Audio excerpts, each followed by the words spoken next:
Chers amis jardiniers, bonjour. Nous sommes le vendredi 4 juillet et nous allons faire un petit tour de la serre pour voir un petit peu l'évolution des plants. Alors, ce que l'on remarque dès l'entrée, c'est que on ne peut plus passer. C'est fermé, c'est bouché là. Enfin, presque. Les plants, ils touchent le plafond de la serre. Ils sont à 2,30 m de haut. Alors, vous pouvez constater que je n'ai pas coupé les axillaires, donc il y a des tiges partout. Les tiges sont remplies de fleurs, sont remplies de petits fruits. Vous pouvez voir, il y a des grappes partout, à tous les étages. Alors, je fais ça parce que, apparemment, nous allons avoir encore un été très, très chaud. Et les plantes vont, en quelque sorte, s'auto-protéger de la chaleur. Ça va garder une certaine fraîcheur dans la serre. Alors, on peut constater, j'ai un thermomètre qui est placé, on l'aperçoit ici, il est sous plastique. Il y a une sonde qui est en bas près du sol et la température qui est à hauteur de mes yeux à peu près. Alors, on a une différence de température entre le haut et le bas qui est de 8 à 9 degrés. Donc, on voit que la fraîcheur, elle est bien en bas. Et qu'en haut, eh bien, on évite quand même les trop fortes chaleurs.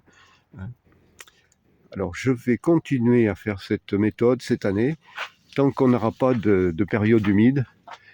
Et je vais essayer un petit peu de rassembler un petit peu les tiges avec des tomatoclips, parce que là, ils sont partis. Alors, dans les choses qui vont pas très bien, on va en parler de suite. Nous avons vu, peut-être vous avez regardé dans des vidéos précédentes, que j'ai eu des attaques de chenilles. Alors voilà, puisqu'on parle de dégâts provoqués par des chenilles, ici je pense que c'est la tuta.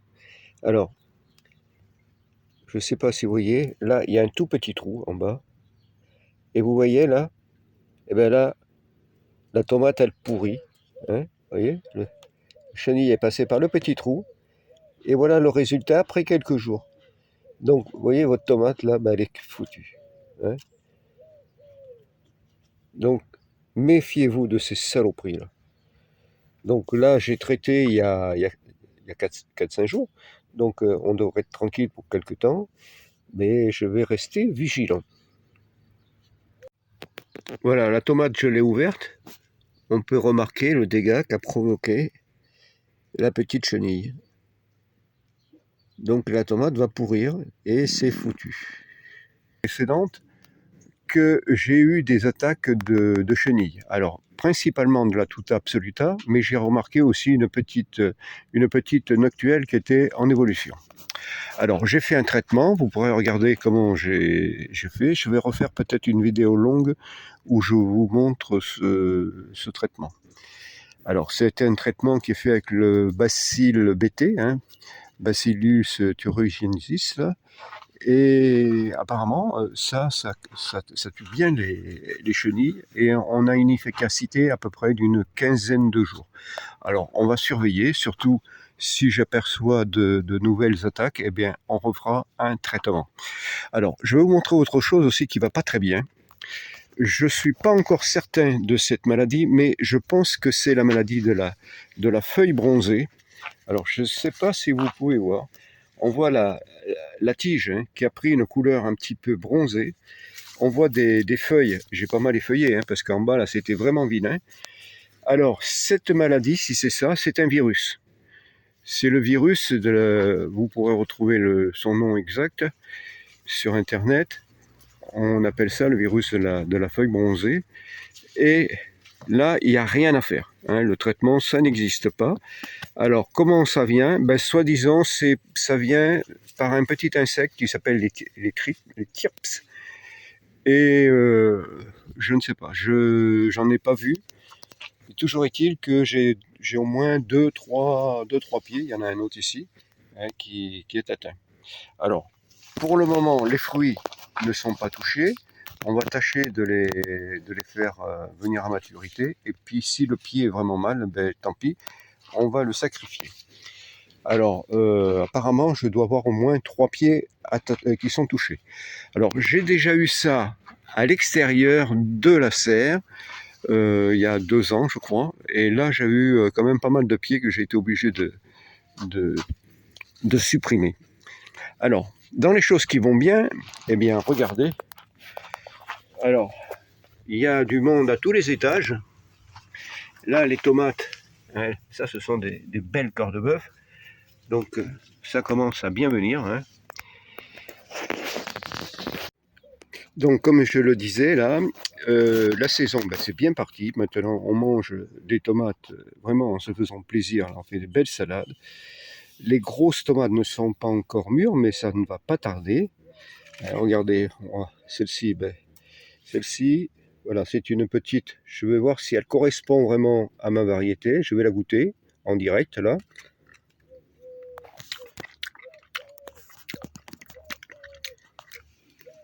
Alors, apparemment, il y a une petite différence de goût. Bon, elle n'était pas tout à fait assez mûre, mais je ne retrouve pas suffisamment le sucre que j'ai dans d'autres tomates.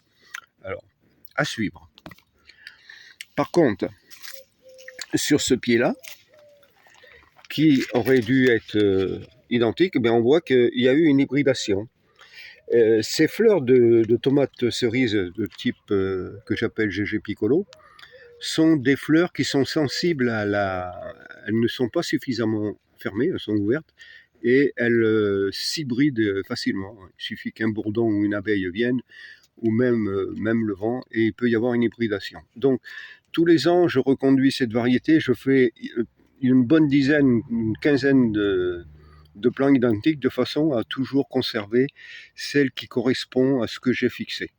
Donc là, elles sont très bonnes, hein, ces tomates. C'est pas mais ça n'a pas le côté sucré que j'ai d'habitude. Alors regardez la production qu'il y a. Hein. Je ne sais pas si on peut bien voir à travers les feuilles, mais vous voyez des bouquets, il y en a partout. Il y en a partout. Hein. Les tomates, il y a des bouquets dans tous les sens. Et puis celle d'à côté, eh bien, c'est pareil. Hein. Et il y a des bouquets partout, partout, partout, partout. Regardez ces grappes là. Vous voyez ces grappes, c'est des grappes presque infinies. Alors celle-là, je pense aussi qu'il y a dû y avoir une hybridation, certainement. Petite tomate en pot, ben, on en mange. On en mange même pas mal. Vous voyez, ça commence déjà à bien diminuer. Hein. Regardez, c'est bien mûr. Hein. Et puis chez Ida Gold, les oranges, toujours en pot. Eh bien, regardez ça. C'est splendide. Hein. Alors, il y en a qui m'ont dit, oui, la tomate en pot, ça n'a pas de goût, c'est ceci, c'est cela. Eh bien, que nini, hein, je peux vous dire que celles-ci, elles sont très bonnes. Alors, dans les pots, je mets du terreau, un petit peu de terre de jardin et du compost. Je rajoute quelques granulés d'or brun, d'organique, et c'est très très bien, ça marche très très bien. Alors, une fois qu'elles vont avoir fini de faire ces grappes, eh bien, on va mettre tout ça dehors et puis on va les jeter. Voilà. Sur la petite Cherry Brandywine, voilà, Cherry Brandywine, des tomates roses qui sont succulentes. Mais là, c'est pareil, hein. Il y a des fruits partout, donc on se régale. Chez Edouard, ben, c'est pareil, hein. On cueille, on cueille, on cueille. Et puis oui, hein, ça, plus on monte, hein, plus il y a des fruits. Hein. Donc ça promet une belle saison. Et puis regardez-moi ça, regardez ici, là, hein, les cœurs de bœuf. Elles commencent déjà à bien rougir. Je crois même que je vais les cueillir parce que si jamais les merles y voient ça, là ils vont se régaler. Sur la rose de Berne, eh bien, pour le moment, ça ne mûrit pas encore. Donc c'est un petit peu plus tardif. Là, on est toujours sur de la précoce. Hein. Là, c'est pareil. Regardez-moi les grappes ici. Ça, c'est la Carter. Elle est un petit peu plus en retard aussi, celle-là. Hein. Et puis, regardez les bouquets là, sur les grosses tomates, hein, sur la noire de Tula, sur l'Almaty, sur la cœur de bœuf Yacha là-bas. Il y a des fruits partout. La Groschovka, ben, elle est un petit peu en retard aussi, hein. On va patienter. Vous voyez, celle-ci a fait des jolis fruits, hein.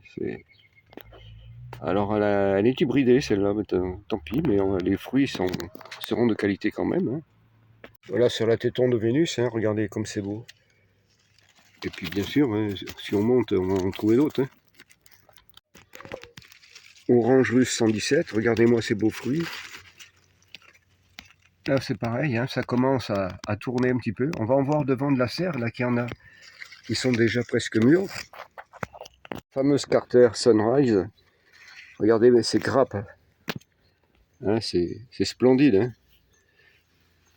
Et puis là, la cœur de bœuf, regardez-moi ça.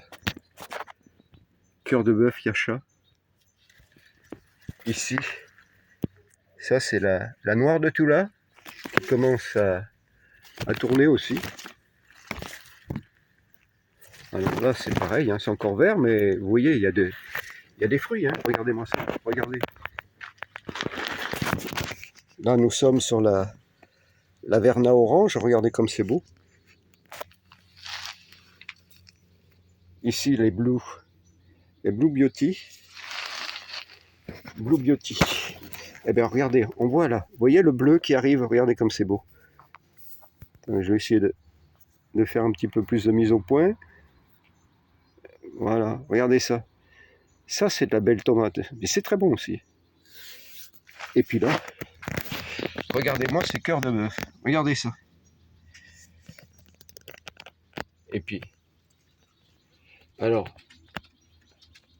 l'intérêt des pieds greffés, hein, surtout dans une serre, hein, quand vous ne pouvez pas déplacer votre serre, les pieds greffés c'est obligatoire. Vous voyez? Et là, vous voyez la cœur de bœuf du Yougoslavian Yacha. Regardez-moi cette tomate. Cette tomate là, on va dépasser les 500 grammes. Regardez-moi ça. Regardez comme c'est beau. Et puis, évidemment, hein, ça monte. Hein. Là, on est sur la cœur de bœuf de Jérusalem. Alors, cette tomate, elle est mal fichue parce que c'est une fleur multiple, hein. Souvent, les fleurs multiples se développent sur les premiers bouquets.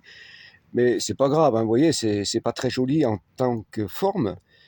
Mais ça n'enlèvera rien côté gustatif, hein. En voici une qui est plus conforme. Et sinon elles sont plutôt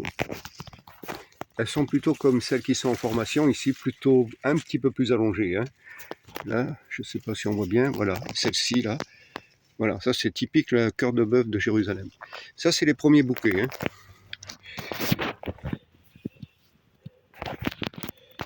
De ce côté-ci, sur Arménian, ben, très beaux fruits. Ici sur l'orange russe 117, ben, c'est les premiers qui arrivent aussi, hein. Ça va te prendre une couleur orange bigarrée. Et puis là, regardez-moi la Verna orange, qui elle, je vais essayer de, voilà, la Verna orange, regardez-moi cette belle tomate, et ça c'est délicieux, vous voyez, c'est beau bouquet. Et bien sûr, si on monte, il y en a d'autres, hein. Voilà, on va terminer cette vidéo par ce petit panoramique de la serre, hein. Vous constatez que c'est la forêt vierge, mais il fait bon. Nous sommes pas loin de midi et nous avons 37 degrés à 1,50 m, 1,60 m et nous avons 29 degrés en bas et avec 56% d'humidité. Donc nous sommes parfaits pour la culture de la tomate. Cet après-midi, ça devrait dépasser les 35, je pense, peut-être un peu plus, 39 au plus haut de la chaleur. Alors, je remercie tous ceux qui me suivent, ceux qui me posent des questions, ceux qui partagent, qui republient, ceux qui sont abonnés, bien sûr. Alors, surtout, n'oubliez pas, commentez, partagez, abonnez-vous. Je vous dis à très bientôt pour d'autres vidéos de la serre ou aussi du jardin. Donc merci à tous et à bientôt.